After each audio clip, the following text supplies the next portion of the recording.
The square is packed. Thousands of people push against each other, craning their necks, standing on crates, climbing walls. They've been waiting since dawn. Some brought food. Some brought their children. They're here to watch a man die. Not quickly, not mercifully. They're here to watch him be torn apart. The man is chained to a wooden platform in the center of the square. His name is Robert Francois Damiens. He tried to kill the king. He failed. Now he will pay. For horses stand at the corners of the platform, pawing at the ground. Ropes are tied to the man's arms and legs. The executioner checks the knots. The crowd goes silent. This is not an execution. This is a performance. This is a message. And it will take hours. How did humanity create punishments this cruel? How did we design deaths so elaborate, so prolonged, so calculated that they became public spectacles? These weren't accidents of violence. They weren't crimes of passion. They were systems, methods, traditions passed down through generations, refined over centuries, performed by professionals. They were designed to do more than kill. They were designed to terrify, to humiliate, to erase a person so completely that their death became a warning to everyone who witnessed it. Some punishments broke the body. Some broke the mind. Some did both slowly, methodically, while crowds watched and cheered. These are 7 brutal punishments that actually existed. Not myths, not exaggerations, not stories told to scare children. These happened to real people in civilized societies, and the world watched. 1. Drawing and quartering England. Medieval Europe. The punishment for high treason. If you betrayed the king, this is how you died. Not with a sword, not with a noose, with horses, with knives, with fire, and with thousands of people watching. Robert Francois Damiens stands on the platform. It's 1757. Paris. He tried to stab King Louis XV with a pocket knife. The wound was minor. The king survived. Damiens will not. The sentence is drawing and quartering. The most brutal execution the law allows. First, they draw him. He's tied to a wooden frame and dragged through the streets behind a horse. The cobblestones tear at his back. The crowd throws stones, garbage, insults. By the time he reaches the square, his skin is shredded. But that's just the beginning. They chain him to the platform. The executioner approaches with red-hot pincers. The crowd leans in. The pincers close around the flesh of his chest. They tear. The smell of burning skin fills the air. Damien screams. The executioner moves to his arms, his thighs. Each time, the pincers grip, twist, pull. They pour molten lead into the wounds, boiling oil, burning resin. The purpose is not just pain, it's display. The body must be marked, destroyed, made into a warning. Now comes the quartering, for horses are tied to his limbs, 1 to each arm, 1 to each leg. The executioner gives the signal. The horses pull. Damien screams. The ropes go taut. His joints strain. His shoulders dislocate with a wet pop. His hips crack. But the limbs don't tear. The horses pull harder. The crowd is silent now, watching in horror and fascination. Still, the limbs hold. The executioner stops the horses. He approaches with a knife. He cuts through the tendons at Damien's shoulders and hips, severing the connective tissue. The horses pull again. This time, the arms rip free. Then the legs. The torso remains on the platform, still alive, still breathing. They burn it. This was the law. High treason demanded total destruction. The body had to be torn apart, burned, scattered. No burial, no grave, no memory. The punishment wasn't just about death. It was about erasure. And it worked. People remembered Damien's not as a man, but as a warning. 2. The Brazen Bull, Ancient Greece. Sicily, 6th century BC. The tyrant Phalaris ruled the city of Acragas with cruelty and paranoia. He wanted a new way to execute his enemies. Something spectacular. Something that would make people fear him even more. A bronze worker named Paralos came to him with an idea. A bull, life-sized, hollow, made of bronze. You put the victim inside. You lock the door. You light a fire underneath. And you listen.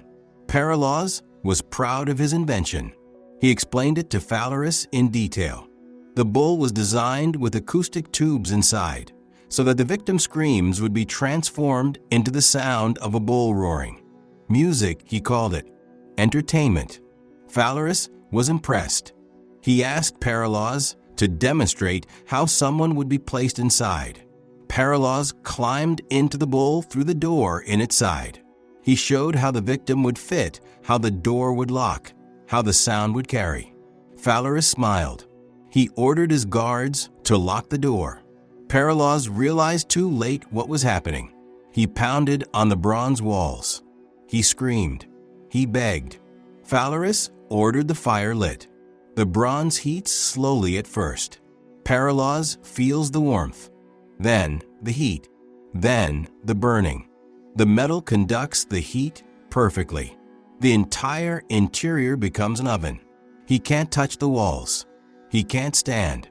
He can't breathe without searing his lungs. He screams. Outside, the crowd hears a bull roaring. The acoustic tubes work perfectly.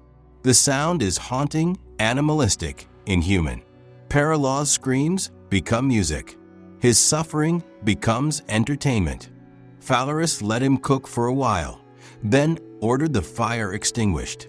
He wanted Paralos to survive long enough to know his own invention had killed him.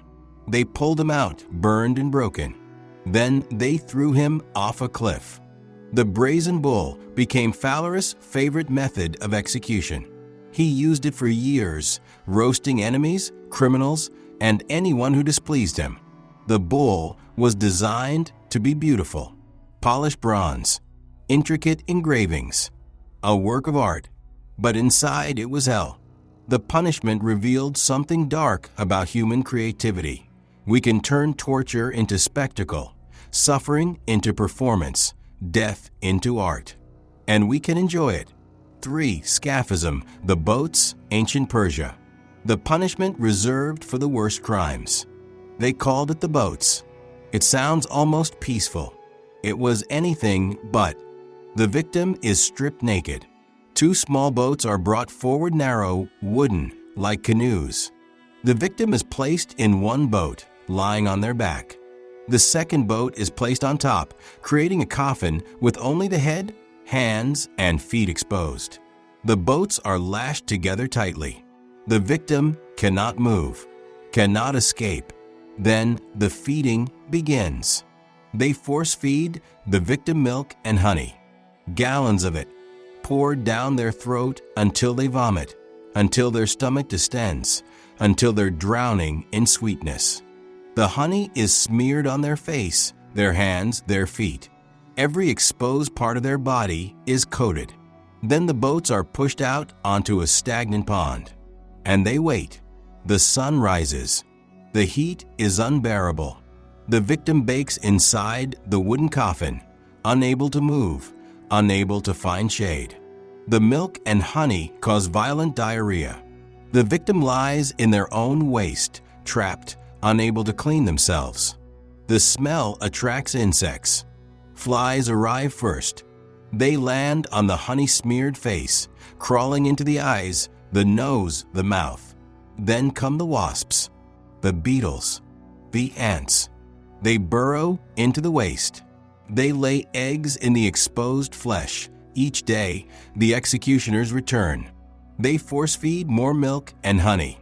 They reapply the coating. They keep the victim alive. Days pass. The insects multiply. Maggots writhe in the waist, in the wounds, in the rotting flesh. The victim is being eaten alive, slowly, methodically, while still conscious. One account describes a victim who survived 17 days. 17 days of being devoured by insects. 17 days of lying in filth. 17 days of begging for death. When they finally pulled the boats apart, the body was unrecognizable. More insect than human. Scaphism wasn't designed to kill quickly. It was designed to make death a relief, to make the victim pray for the end. It was torture disguised as neglect. The executioners didn't have to do anything but feed the victim and wait. Nature did the rest.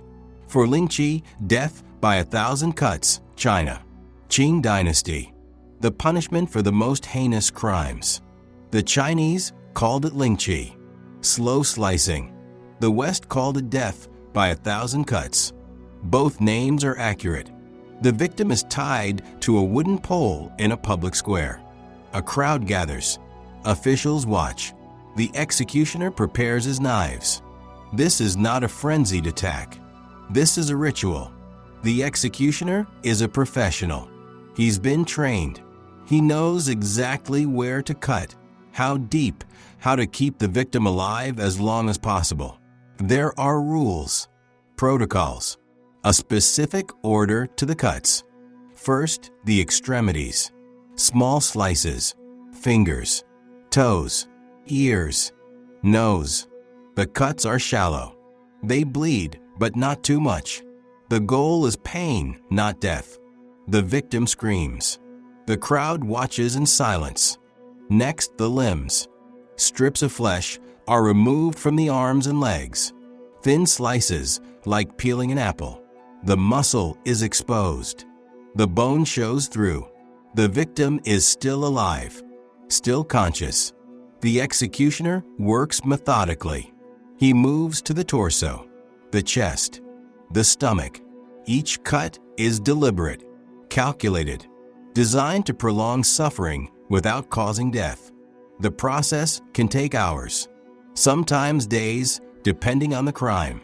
The worst criminals received the full 1,000 cuts. Lesser offenders received fewer mercy in this context.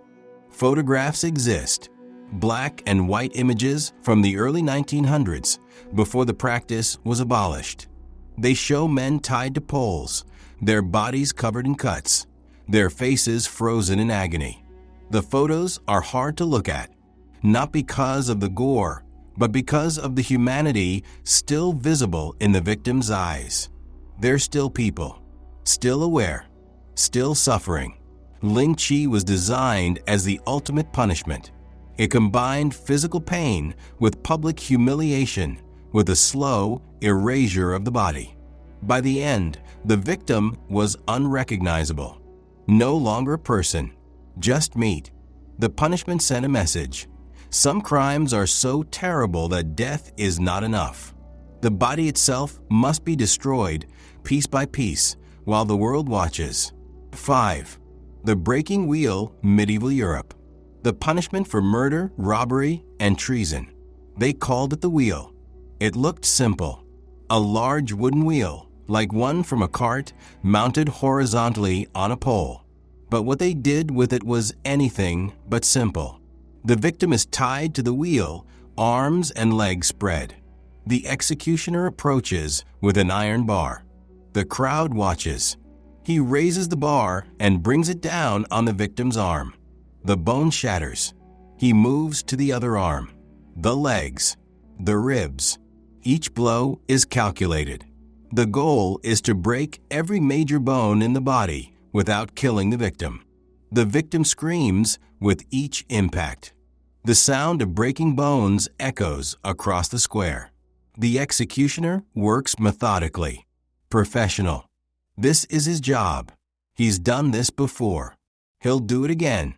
Once every bone is broken, the victim is woven through the spokes of the wheel. Their shattered limbs are threaded between the wooden slats, contorting the body into an unnatural shape. Then the wheel is raised on a pole, high above the crowd, and they leave the victim there. Death comes slowly. Sometimes it takes hours, sometimes days. The victim hangs on the wheel, every movement agony, every breath torture. Birds land on the body. Insects crawl over the skin. The crowd disperses. Life goes on, but the victim remains, displayed on the wheel, a warning to anyone who passes. In some regions, the executioner was allowed to show mercy.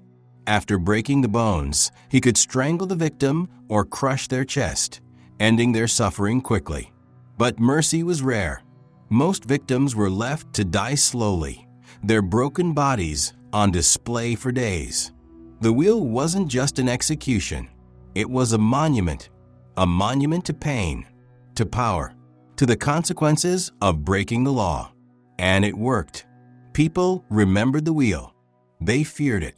They avoided the crimes that led to it, because they knew if you ended up on the wheel, death would be a mercy you wouldn't receive. 6. Crucifixion, Roman Empire. The punishment for slaves, rebels, and enemies of the state. Everyone knows about crucifixion. Jesus, the cross, the symbol. But crucifixion wasn't rare. It wasn't reserved for prophets. It was Rome's favorite way to kill slaves. After the slave revolt led by Spartacus was crushed, Rome crucified 6,000 captured slaves along the Appian Way. 6,000 crosses, 6,000 bodies, lining the road from Rome to Capua, a 120-mile stretch of death. Travelers walked past them for weeks as the bodies rotted. Crucifixion is designed to be slow. The victim is nailed or tied to a wooden cross, arms outstretched, feet pinned. The position makes it nearly impossible to breathe. To inhale, the victim has to push up on their legs, pulling against the nails in their wrists. Every breath is agony. Hours pass. The victim's strength fades. They can no longer push up. They suffocate slowly, gasping, drowning in their own fluids. Sometimes it takes days. The Romans perfected the method. They knew how to make it last. Crucifixion wasn't just about death. It was about humiliation.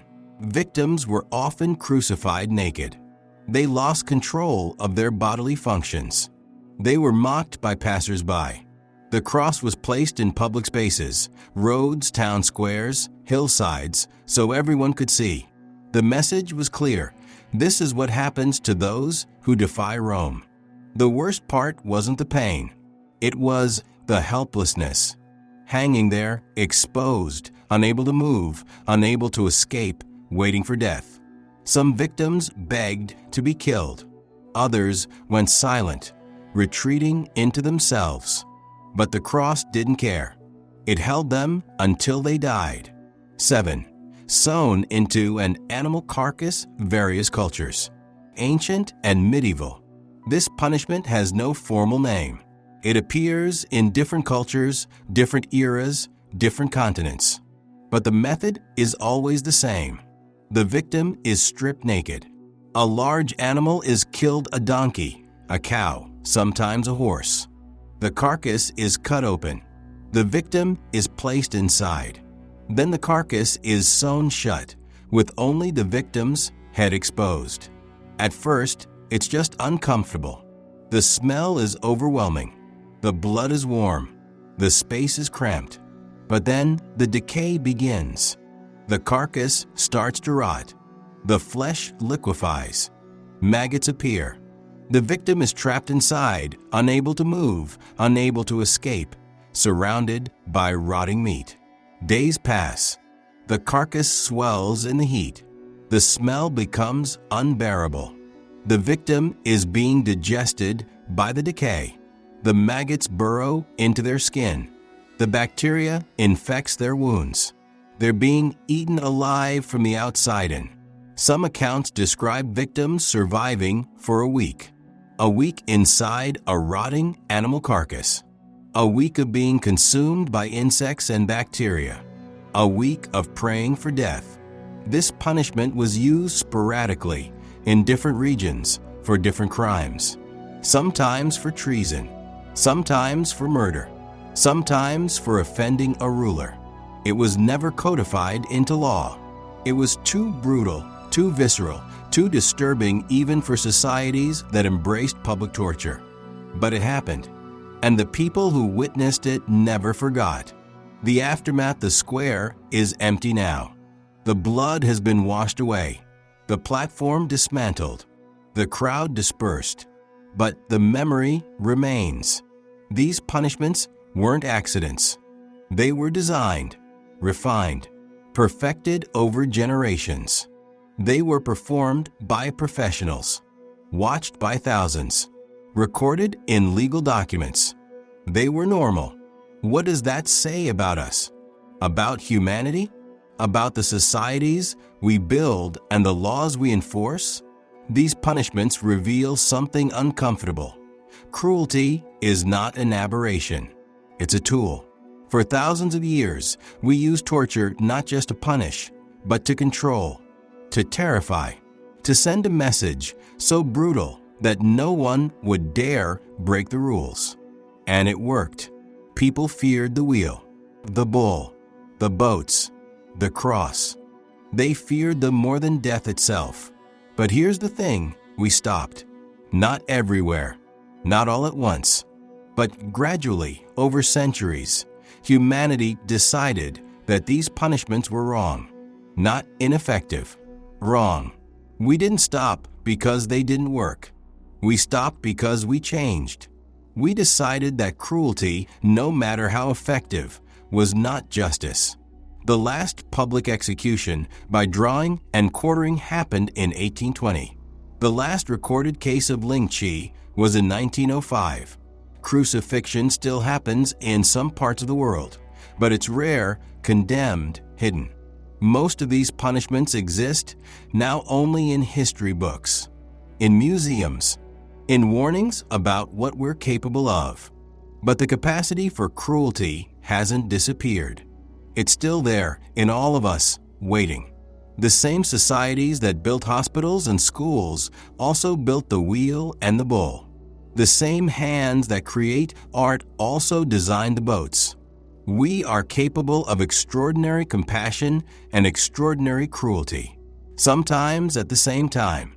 These 7 punishments are a reminder, not of how far we've come, but of how easily we can go back.